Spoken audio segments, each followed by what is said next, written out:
Fala aí, tudo bem, beleza? Essa é a nossa quinta aula aí dos conteúdos de física para os alunos da segunda série do ensino médio, ok? O tema é esse que está na tela, propagação do calor. Fica ligado, se você ainda não está inscrito, se inscreva aí logo no canal, marca o sininho para ficar atento sobre as nossas novidades, vai deixando aí um like aí, um joinha para dar aquela força para o nosso canal, beleza, pessoal? Vamos lá então?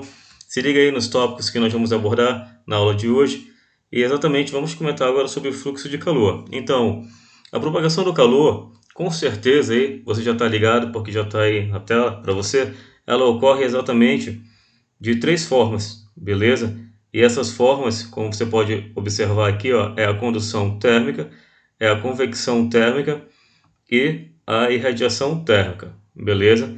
Mas seja qual for o processo de propagação de calor, tá ok? O fluxo de calor ele obedece uma lei. E essa lei, como você pode ver aqui, ó, é a lei básica, né? A lei fundamental do fluxo de calor, onde para calcular o fluxo, simplesmente você faz essa taxa aqui, ó, de variação, tá ok? Da quantidade de calor em relação ao intervalo de tempo. É bem simples para você fazer essa comparação. Pode ver uma divisão. Feito esse cálculo básico de matemática, quando você for escrever a unidade, com certeza aí pode ser a unidade calorias em relação aos segundos, tá bom? Mas se você estiver trabalhando exatamente com o Sistema Internacional de Unidades, a unidade que você vai ter que trabalhar é o watt, e para isso a quantidade de calor precisa estar em joule e com certeza o intervalo de tempo deverá estar em segundo, tá? Fica ligado que geralmente quando a gente trabalha com caloria, você precisa lembrar daquela relação que já foi explicada nas aulas anteriores de caloria com joule. Você lembra? Uma caloria aproximadamente 4,18 joules, beleza? Ou conforme o valor que o exercício na hora estiver dando para você trabalhar, ok? Vamos lá então, vamos mais adiante. Vamos começar a falar agora exatamente sobre cada um desses processos de propagação do calor. Vamos começar com a condução térmica. Na condução térmica, com certeza, é muito simples para você entender, tá? Se você observar geralmente aqui na figura, ó, de repente alguém desavisado, né, pode ter tocado num material aí que estava sendo fornecido calor e aí sentiu que ele estava quente demais, né? Ou então, sem querer, sem ter percebido que estava sendo aquecido, pode ter se queimado aí, infelizmente, né? Mas seja qual for o caso, o que aconteceu? Aconteceu que o material ele transferiu calor de uma extremidade para outra, beleza? Esse material com certeza aí é um material condutor, né? E ao ser aquecido, você percebe que o aquecimento promove uma agitação molecular e aí essas partículas vão colidindo umas nas outras e vai transferindo a energia de uma extremidade até a outra extremidade. É importante você lembrar que nesse processo de condução térmica há apenas o transporte da energia térmica, não há transporte de matéria, beleza? A energia vai se transferindo de uma extremidade para outra extremidade através desses choques aí, dessas moléculas durante essa agitação molecular, beleza? Vamos lá então, vamos falar agora da próxima parte. Vamos ver exatamente a convecção térmica. Bem, a convecção térmica, diferentemente da condução térmica, ela vai promover, é claro, a propagação do calor, mas ela vai fazer uso sim do transporte da matéria junto, tá? Isso acontece, é claro, através das correntes de convecção. As correntes de convecção, como você está dizendo aí, ó, já está vendo, é um fluxo que você tem. E nesse fluxo existe exatamente uma diferença de densidades. Se você observar aqui no nosso slide agora, você percebe que a convecção térmica ocorre nos fluidos. E fluidos para a gente pode ser líquidos ou, é claro, a fase gasosa, tá bom? Se você tomar exatamente essa animação aqui na parte de cima e imaginar que isso é um líquido sendo aquecido, naturalmente a parte de baixo, que se encontra mais próxima da fonte de calor, ela se aquece e aí o líquido fica com uma densidade menor e, é claro, quem tem densidade menor, a tendência é subir, tá? E aí o líquido que estava na parte de cima com uma densidade maior, a tendência é descer. E aí acontece exatamente esses fluxos de convecção, tá? E naturalmente a convecção térmica se baseia nisso, tá? É o processo de transmissão de calor no qual a energia térmica se propaga através do transporte de matéria devido à diferença de densidade e ação da gravidade. Mas não esquece, ó, ocorre nos fluidos, seja líquido ou seja numa camada gasosa, como por exemplo você tem um ar-condicionado aqui. Geralmente quando você está com um ambiente fechado e começa a ficar muito quente, o que acontece? Você vai lá, liga o aparelho de ar-condicionado e o ar-condicionado vai resfriar aquela camada de ar superior, e quando isso acontecer, essa camada fica mais densa e ela desce. E a camada de baixo, que estará menos densa, vai subir. E aí acontece exatamente essas correntes de convecção térmica, gerando em si o fenômeno da convecção térmica. Fica esperto que com certeza você nas suas aulas de geografia, você também já fez o uso desse fenômeno da convecção térmica, para poder entender, por exemplo, aquela parte da circulação da atmosfera, como você pode observar aqui ao lado. Beleza, pessoal? Então vamos lá, vamos continuar a nossa aula, vamos ver o nosso próximo slide. Nesse nosso próximo slide, ainda continuamos a falar sobre a convecção térmica, sim, claro.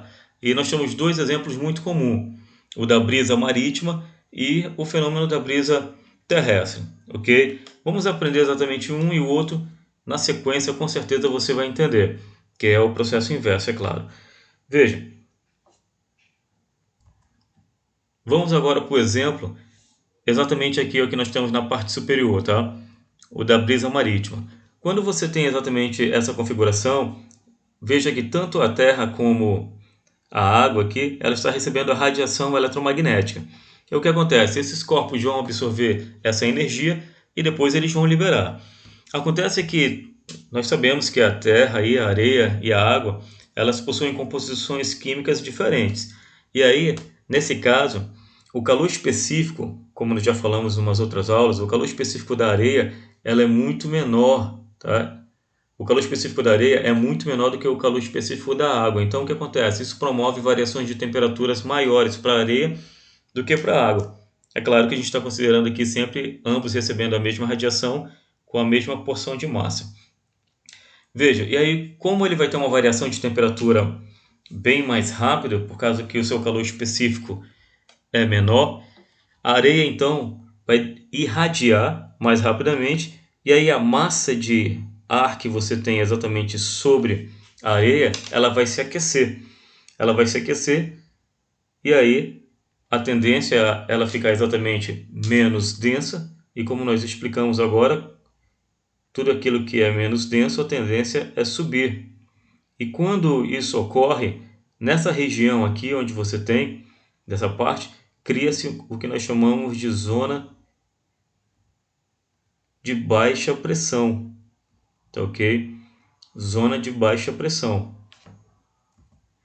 Já aqui do outro lado, como eu vou ter com certeza uma massa de ar maior, eu vou ter exatamente uma zona de alta pressão, tá ok? Uma zona de alta pressão. E aí o que acontece? Quando eu tenho essa configuração de zonas de baixa e de alta pressão, sempre, tá, vai ocorrer aqui, ó, a camada de ar vai se deslocar da zona de alta pressão para a zona de baixa pressão, tá? Caracterizando aquilo que você conhece como vento. Você lembra? Vento é o ar em movimento que você aprende lá nas suas aulas de ciência do ensino fundamental. Mas para ocorrer essa camada de ar em movimento, você precisa exatamente ter essa diferença de zonas de pressão, uma zona de baixa e uma zona de alta. E sempre a camada de ar vai se deslocar da zona de alta pressão para a zona de baixa pressão.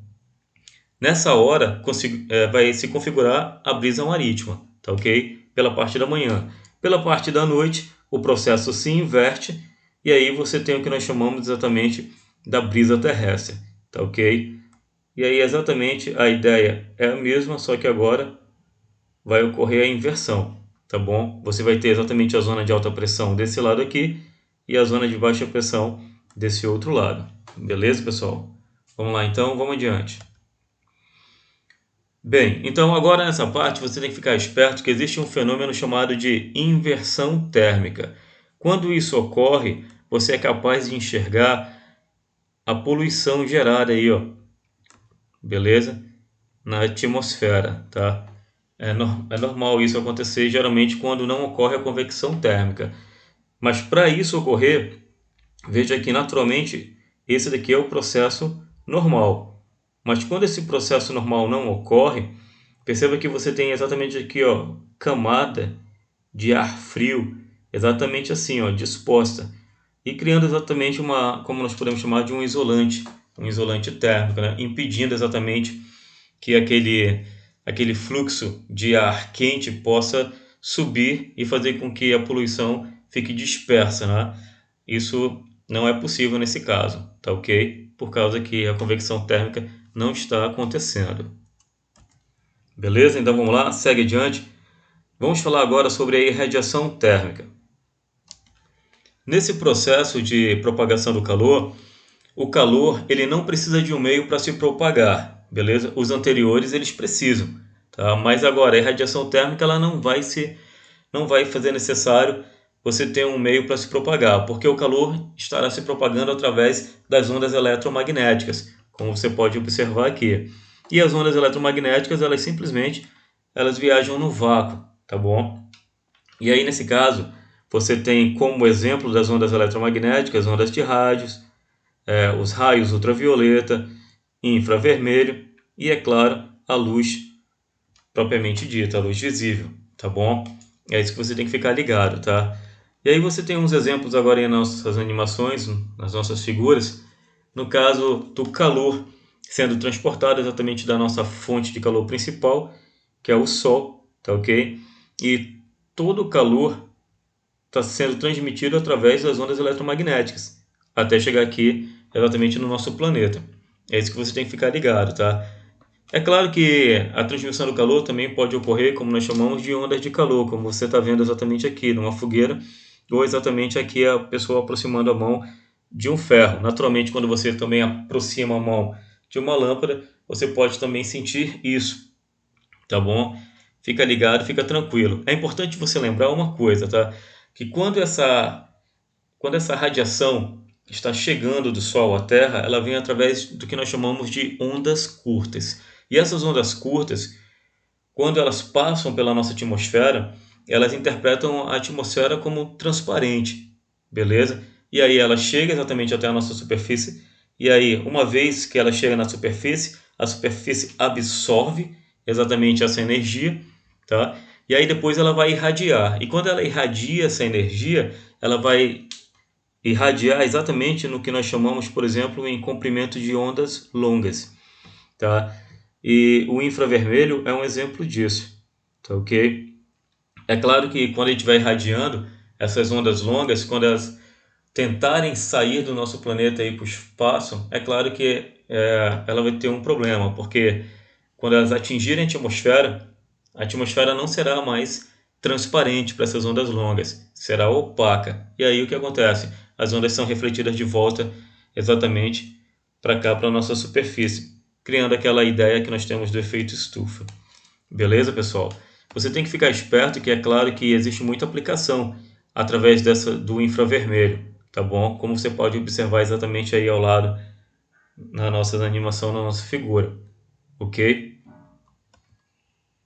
Fica ligado que existem algumas noções básicas de radiação térmica que você precisa ter em mente. As noções básicas são exatamente essa que você está vendo aí na tela. Quando você tem exatamente, por exemplo, um corpo e está incidindo sobre esse corpo a radiação eletromagnética, está trazendo exatamente uma quantidade de calor, uma quantidade de energia, o que pode acontecer? Pode acontecer que parte dessa energia seja refletida, tá ok?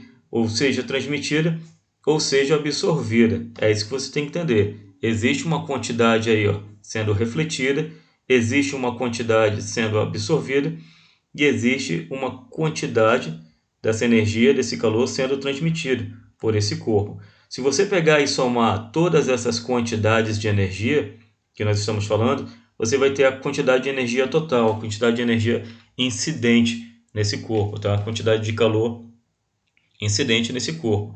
Quando você faz uma relação da quantidade, por exemplo, de calor refletido, quantidade de calor ou de energia refletida em relação à quantidade de calor incidente, a quantidade de energia incidente no corpo, você está exatamente calculando uma taxa, tá ok? uma taxa de quanto foi refletida. Assim também como você pode calcular uma taxa de quanto foi absorvida. Tá? Basta você pegar a quantidade de calor que foi absorvido e dividir pela quantidade de calor total que chegou no corpo. Da mesma forma como você, de repente, for calcular a quantidade de calor que foi transmitida pelo corpo. Tá bom? Pega a quantidade de calor transmitida e exatamente divide pela quantidade de calor que chegou no corpo. Cada uma dessas taxas vai te dar uma quantidade. Essa quantidade, claro, quando você somar, ela vai ter um valor numérico, tá ok? Na verdade, é um valor unitário, que é 1, que representa 100%. E aí você pode exatamente trabalhar com essa questão de percentual, dizendo que apenas 20% foi refletido e, de repente, 60% foi absorvido e 20% foi transmitido, ok? Você pode fazer esse tipo de análise. E é importante ter essas noções de radiação térmica. Tá bom, pessoal? Vamos lá, vamos dar continuidade. Bem, agora vamos falar da lei de Fourier. A lei de Fourier é a lei que você usa da condução térmica, tá bom? Quando você exatamente tem essa configuração que você pode olhar aqui na figura ao lado, você tem, por exemplo, uma casa e você sabe que de repente aqui você vai ter uma temperatura externa e você vai ter uma temperatura interna. Considerando a temperatura externa maior do que a interna, com certeza haverá um fluxo de calor do lado de fora para o lado de dentro da casa, tá bom? E aí o que você faz? Como você pode proceder agora para calcular esse fluxo de calor? Bem, nessa hora você vai ter que fazer toda a análise daquilo que realmente você precisa para calcular esse fluxo. E nessa hora você tem que saber quais são aquelas grandezas que são diretamente proporcionais e aquela grandeza que é inversamente proporcional para esse fluxo. E para isso, Fourier trouxe para a gente já está prontinho aí para você. Olha. Veja que quando o fluxo está saindo do cara de maior temperatura em direção ao cara de menor temperatura, como nós já aprendemos, veja que ele encontra exatamente uma área aqui ó, de contato, tá bom? Essa área de contato ela é diretamente proporcional ao fluxo, como você pode ver, ela está aqui ó, na parte do numerador. Ela é diretamente proporcional ao fluxo de calor. Significa dizer que se a área aumenta, mais calor pode atravessar essa área. Se a área diminui, menos calor atravessa essa área. É claro que a variação da temperatura também vai influenciar exatamente no fluxo de calor. Tá? Quanto mais variar a temperatura, significa que eu tenho mais variação do fluxo. Você tem que ficar esperto que a área e a variação de temperatura são diretamente proporcionais ao fluxo. E o fluxo varia com o produto dessas grandezas, tá bom? É claro que você deve estar pensando assim, mas e esse Kzinho aqui? O que tem a ver esse K? Esse K é a condutibilidade térmica, tá bom? Cada material tem uma propriedade de permitir uma certa quantidade de fluxo de calor, tá? Uns permitem com maior facilidade, outros permitem já com uma certa resistência. Isso fica bem claro, por exemplo, quando você está ali trabalhando na cozinha e usando algumas determinadas panelas. Você percebe que tem algumas panelas que o alimento consegue ser preparado num intervalo de tempo menor do que outros, beleza? Com certeza isso tem a ver com a questão da condutibilidade térmica desse material, tá? E aí é claro que você deve estar se pensando, e quanto a esse ezinho aqui? Nesse caso, esse ezinho está relacionado com a largura dessa área, tá? E veja que ele está exatamente aqui embaixo, ó, no denominador. O que isso significa? Significa que ele é inversamente proporcional ao fluxo. Quanto maior essa largura, menor será o fluxo. Beleza? Quanto menor essa largura, maior será o fluxo. É isso que você tem que ter em mente. Ok? Mas no geral a matemática é básica. Ó. Você faz esse produto e depois de realizar o produto você vai dividir exatamente por esse valor da largura. E aí encontra o seu fluxo de calor. Beleza? Ok? Vamos lá então? Vamos adiante? Ok, vamos agora falar exatamente da lei de Stefan e Boltzmann. E nessa lei eles vão explicar para vocês o seguinte. Ó. Eles vão explicar que o poder emissivo dessa energia aí do corpo negro ela é exatamente encontrada através de um produto. Ó. O produto da temperatura em Kelvin, é claro, elevado à quarta potência, multiplicado pela constante aqui, ó, que na verdade o valor da constante é esse daqui.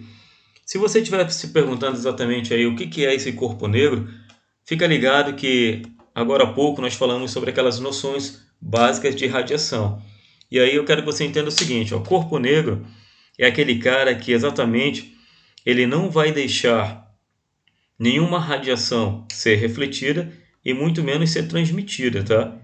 Isso não vai acontecer no corpo negro. O corpo negro, ele simplesmente vai absorver toda essa radiação incidente, tá? E aí é isso que ele está querendo explicar para você.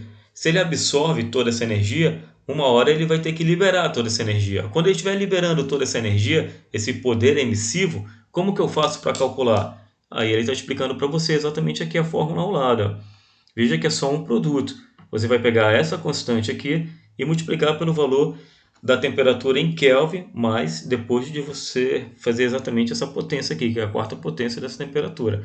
E aí você encontra o resultado desse poder emissivo, tá bom?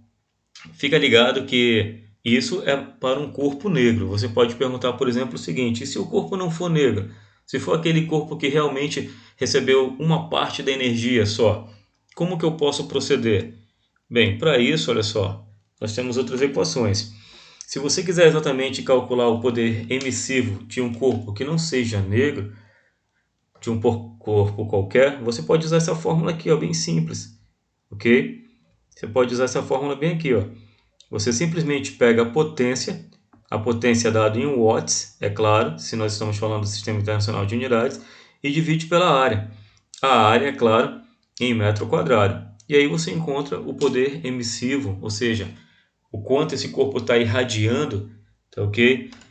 De aí que você tem por metro quadrado, tá ok? Em watts, essa energia. É isso que você tem que ficar atento. É claro que com certeza você deve ter percebido aqui no slide que você está vendo exatamente uma outra relação aqui. Essa relação é a relação exatamente do poder emissivo de um corpo qualquer com o poder emissivo de um corpo negro. Isso se chama emissividade. Aí o que acontece? Naturalmente, alguns exercícios te dá a opção de poder calcular a emissividade de um corpo qualquer através dessa lei aqui também, ó, que na verdade foi aquela outra lei que nós vimos agora há pouco. A diferença é que está aparecendo para você exatamente agora esse Ezinho aqui que nós temos, que é a emissividade do corpo. Anteriormente, por que ele não aparecia? Porque o valor dele era 1. Então, quando é 1, significa que o corpo é um corpo negro. Tá? Quando ele não for um corpo negro, com certeza você pode fazer essa comparação, colocar o valor aqui e continuar esse produto e encontrar o valor do poder emissivo de um outro corpo que esteja irradiando energia. Beleza, pessoal? A gente vai ver isso daí bem bacana na prática depois nos exercícios. Tá? Mas no geral, a matemática é bem simples, não se preocupe. Mas é importante você memorizar essas equações, ok? Vamos lá, então. Vamos ver o que Kirchhoff disse também a respeito desse tema. E, na verdade, Kirchhoff trouxe para a gente um enunciado, que é esse enunciado que você está vendo bem aqui, ó, na qual Kirchhoff relata para você que, numa mesma temperatura, a emissividade e a absorvidade de um corpo são iguais. Claro, né? É claro que ele está se referindo exatamente ao corpo negro. Veja, quando um corpo é negro, nós já comentamos agora há pouco que ele não vai refletir e ele não vai permitir que seja transmitido, tá ok? Ele vai tomar para si toda a energia que está chegando, beleza? Se ele uma vez toma toda essa energia que está chegando, é claro que com certeza depois ele vai liberar toda essa energia. Por isso que a emissividade vai ser o mesmo valor da absorção. É o que está dizendo exatamente Kirchhoff para você. E com certeza, se você quiser calcular a potência irradiada dos corpos, é claro, você pode usar também essa equação aqui, ó. E você que está ligado, não é uma equação nova, tá? É a mesma equação que nós falamos do slide anterior. Você apenas colocou em destaque a potência. Ok, pessoal? Beleza? Ok, então vamos lá, vamos adiante.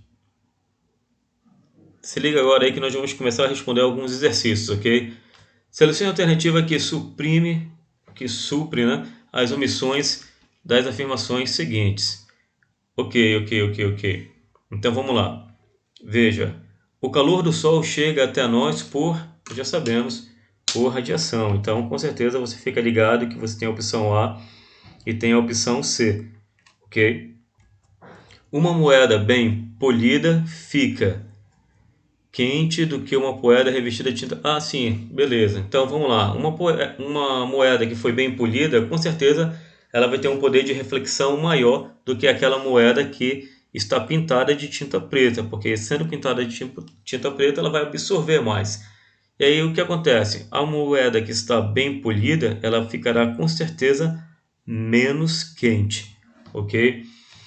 Numa barra metálica aquecida numa extremidade, a propagação do calor se dá para outra extremidade, como nós aprendemos, através da condução térmica. Então, a alternativa correta para você é a letra C, ok? Vamos adiante. Preparar um bom churrasco é uma arte e em todas as famílias sempre existe um que se diz bom no preparo. Em algumas casas, a quantidade de carne assada é grande e se come no almoço e no jantar. Para manter as carnes aquecidas o dia todo, alguns utilizam uma caixa de isopor revestida de papel alumínio. A figura a seguir, no caso essa daqui que você tem, né? É claro, com certeza, mostra em corte lateral uma caixa de isopor revestida de alumínio com carnes no seu interior. Beleza. Considerando o exposto, assinale a alternativa correta que completa as lacunas. A caixa de isopor funciona como recipiente adiabático. Ok. O isopor tenta o quê? Tenta impedir, né? Com certeza, tenta impedir a troca de calor por meio de condução, tá? Beleza? Por condução. Porque uma vez que você tem a radiação batendo aqui, ela vai aquecer essa parede. E aí o calor pode passar através da parede. Só que nesse caso nós não queremos que aconteça. Então o isopor ele vai ter que impedir a condução, é claro. Aí depois a troca de calor com o meio por condução e o alumínio tenta impedir com certeza, por irradiação. Ok, pessoal? Então, na verdade, para a gente só pode ser uma alternativa, né? Quando nós marcamos a segunda parte, condução, só poderia ser a letra C também. São exercícios simples para você só ficar pondo em prática os conceitos que você aprendeu agora há pouco. Vamos lá então para a próxima. Bem, agora nessa nós temos um ventilador de teto fixado acima de uma lâmpada incandescente. Apesar de desligado, gira lentamente algum tempo após a lâmpada estar acesa. Esse fenômeno é devido ao quê? Então, beleza, eu sei que o calor se propaga da lâmpada exatamente por irradiação térmica, como nós falamos, né? Pelas ondas eletromagnéticas. Ok, nós sabemos disso. Mas uma vez que as ondas estão passando, o que acontece? O ar é aquecido. E o ar é aquecido e, naturalmente, essa massa de ar que se aquece, ela fica menos densa e sobe por convecção. Então, com certeza, a nossa alternativa correta é a letra A. Ok? Vamos para o próximo. Atualmente, os diversos meios de comunicação vêm alertando a população para o perigo que a Terra começou a enfrentar já há algum tempo, o chamado efeito estufa. Tal efeito é devido ao excesso de gás carbônico presente na atmosfera, provocado pelos poluentes dos quais o homem é responsável direto. O aumento de temperatura provocado pelo fenômeno deve-se ao fato de... Bem, isso daí nós comentamos agora há pouco no slide sobre a irradiação, ok? Térmica. Você lembra quando eu falei para você que a energia do Sol, o calor proveniente do Sol, chega exatamente até aqui para a gente através de ondas curtas. E as ondas curtas, elas interpretam a atmosfera como transparente, tá ok? E aí chegam exatamente até a superfície, onde a superfície se aquece e depois irradia o calor em forma de ondas longas. E essas ondas longas vão interpretar exatamente a atmosfera como um meio opaco. Foi o que nós comentamos. Sendo isso, com certeza, o item correto é o item A. Beleza, pessoal? Ok? Assim sendo, ó, então, você mais uma vez aí conseguiu concluir uma aula, você está de parabéns, ok? Fica atento aí para as próximas aulas, marca o sininho, tá? Se inscreva no canal, deixa um like para dar aquela força para o nosso canal, ok, pessoal? Até a próxima!